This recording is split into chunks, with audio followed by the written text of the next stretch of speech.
ақш Иран аумағына қатарынан 11-ші түн бойы жасаған шабуылдарын аяқтады. Ал Тегеран Парсы шығанағы елдеріне қарсы соққыларын кеңейтті.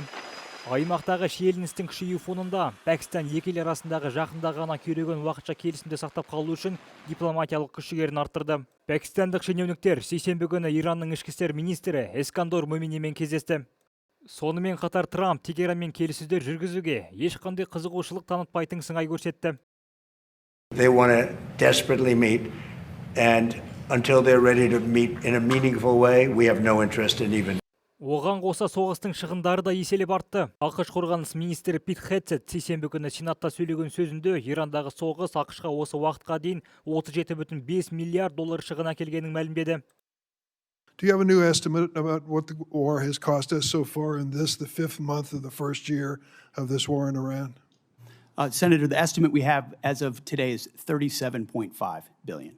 ақш пен Иран арасындағы текетірес соңғы уақытта Ормуз бұғазын бақылауға алу жолындағы шайқасқа ұласты.